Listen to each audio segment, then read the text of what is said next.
Classical poetry the prologue to Canterbury Tales by Geoffrey Chaucer में आज हम the monk को डिस्कस करते हैं। इसमें हम सबसे पहले मंक के जनरल कैरेक्टरिस्टिक्स देखेंगे and after that text reading from interlinear translation. The monk, he is rebellious, वो रिबेलियस किस्म का इंसान है जो कि रिलीजियस बाउंड्रीज के अगेंस्ट है। He ignores rules and lives and controls his own life. जो रिलीजियस रूल्स हैं उनको वो टोटली इग्नोर करता है, उनको नहीं मानता और अपनी लाइफ जो है वो अपनी मर्जी से जीता है। Chaucer shows these characteristics in the way the monk looks।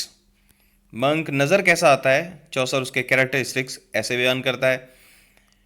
And the things he says and does, इसके अलावा वो बताता है कि जो चीज़ें वो बयान करता है या जो काम वो करता है वो भी चौसर बयान करता है। He is a worldly and handsome man, वो दुनियावी किस्म का इंसान है और वो हैंडसम इंसान है, उसका पोस्चर हैंडसम है। Who is not cloistered in prayer as monks should be, जिस तरह एक मंक्स को इबादत की तरफ, प्रेयर्स की तरफ जाना चाहिए, ऐसा इंसान वो नहीं है। अब हम इसकी ट्रांसलेशन देखते हैं। There was a monk an extremely fine one, उनके साथ एक मंक था जो कि बहुत ही शानदार इंसान था। An outrider, a monk with business outside the monastery who loved hunting, वो घुड़सवारी करते हुए जो चर्च था उसका, उससे बाहर जाकर शिकार करना पसंद करता था। यहाँ पे चौसर ये भी बयान करता है कि एक जो मंक है उससे इस चीज़ की उम्मीद नहीं की जाती। मंक का काम ये है कि वो अपनी मोनेस्ट्री, अपने चर्च के अंदर ही रहे। A virile man qualified to be an abbot, उसको तालीम तो इस बात की दी गई थी कि एक छोटा चर्च वो उसका सबसे बड़ा पादरी बनेगा। He had very many fine horses in his stable, उसके अस्तबल में बहुत सारे खूबसूरत घोड़े मौजूद थे। And when he road one could hair his bridle, और जब वो चलाता तो लोग जो हैं उसके मुंह पे लगा हुआ, उसके घोड़ों के मुंह पे लगा हुआ जो जो चमड़े, जो लेदर और लोहे का एक जंगला था, उसकी आवाज़ सुनते। जिंगल इन अ विस्लिंग विंड एज क्लियर, वो ऐसे लगता था कि जैसे किसी चर्च की घंटी हवा में बज रही हो। And also as loud as does the chapel bell, और ऐसे लगता था जैसे किसी चर्च की जो घंटी है वो बार बार बज रही हो और वो ऊंची बज रही हो। Where this lord was prior of the subordinate monastery, the rule of Saint Maurus or of Saint Benedict, because it was old and somewhat strict. Where this lord was prior of the subordinate monastery, वो अपने जो मातहतीन थे उनके उनके साथ कैसा था। The rule of Saint Maurus or of Saint Benedict, Saint Maurus और सेंट बेनेडिक्ट जो थे ये रिलीजन के हवाले से बहुत ज़्यादा सख्त थे और जो मजहबी जो रिलीजियस डायरेक्शंस थी ये उन पे बहुत सख्ती से अमल करते थे। Because it was old and somewhat strict, लेकिन क्योंकि अब ये पुराने हो चुके थे और ये सख्त रूल्स थे।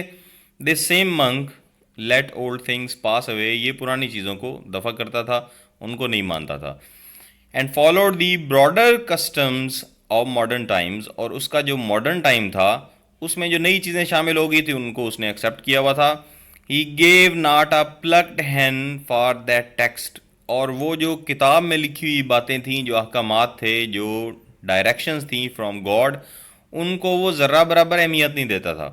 That says that hunters are not holy man, और बुक में ये भी लिखा हुआ था कि शिकार करने वाले लोग जो हैं वो तो अच्छे लोग नहीं होते। Nor that a monk when he is heedless of rules is like a fish that is out of water,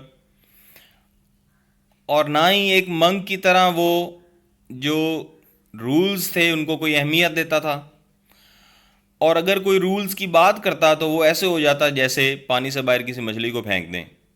this is to say a monk out of his cloister, और इसका मतलब ये है कि एक मंक जब अपने क्लाइस्टर से, यानी जो चर्च है उसका जो यार्ड है, उसका जो बरामदा है, वहाँ जहाँ बैठ के एक मंक अपनी स्टडी करता है, अपना टेक्स्ट पढ़ता है, वहाँ से बाहर जाना एक मंक के लिए तो ऐसे होना चाहिए जैसे पानी से बाहर चलेगी, जैसे मछली को पानी से बाहर निकाल दिया है. But he considered that same text not worth an oyster. लेकिन वो उस टेक्स्ट को जिसमें लिखा हुआ था कि एक मंक अगर अपने क्लॉइस्टर से, अपने चर्च से बाहर जाता है, अपनी स्टडी वाली जगह से बाहर जाता है, तो वैसे है जैसे मछली पानी में से बाहर चली गई है. लेकिन वो इस चीज़ को तो बिल्कुल अहमियत नहीं देता था. And I said his opinion was good. और राइटर कहता है कि मेरे ख्याल में उसका ओपिनियन ठीक था.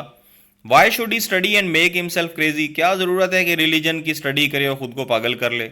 Always to pore upon a book in the cloister. के स्टडी में बैठ के हर वक्त वो किताब खोले पढ़ता ही रहे. और work with his hands and labour. या अपने हाथों से काम करे और मजदूरी करे. As Augustine commands, how shall the world be served. जैसे ऑगस्टीन ने बताया है, जैसे सेंट ऑगस्टीन ने बताया है कि दुनिया की खिदमत एक मंक को कैसे करनी है. Let Augustine have his work reserved to him. यहाँ पे चौसर कहता है कि इस मंक के नज़दीक तो ये सोच है कि ऑगस्टीन अपने काम से काम रखें. Therefore he was indeed a vigorous horseman. और यही वजह है कि वो एक ताकतवर घुड़सवार था, घोड़ा चलाने वाला था. He had greyhounds as swift as fowl in flight. और उसके पास ग्रे कलर के शिकारी कुत्ते थे और वो इतने तेज़ी से दौड़ने वाले थे जैसे एक परिंदा हवा में उड़ता है. Of tracking and of hunting for the hare. जब उन्हें किसी खरगोश के पीछे, रैबिट के पीछे भगाया जाता तो वो हवा पर घोड़े की तरह सवार होते. Was all his pleasure by no means would he refrain from it. और ये सब उसकी क्योंकि खुशियाँ थीं, इसलिए वो किसी कीमत पर इनको छोड़ने के लिए तैयार नहीं था. I saw his sleeves lined at the end. मैंने देखा कि हाथों के करीब उसकी जो स्लीव्स थी उनके ऊपर लाइनें बनी हुई थी. With squirrel fur and that the finest in the land. और उनके आगे गुलहरी की जो दुम है उसका फर लगा हुआ था. और इतनी खूबसूरत खूबसूरत फर जो है वो मैंने अपनी ज़िंदगी में पूरी दुनिया में नहीं देखी. And to fasten his hood under his chin.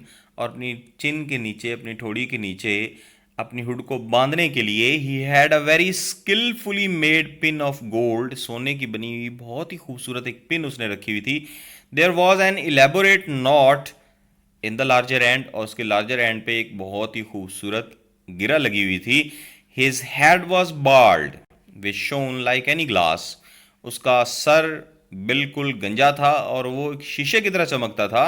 And his face did too as if he had been rubbed with oil.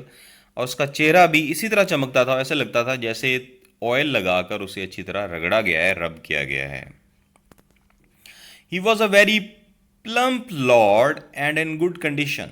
वो मोटा ताज़ा इंसान था और अच्छी हालत में था. His eyes were prominent and rolling in his head.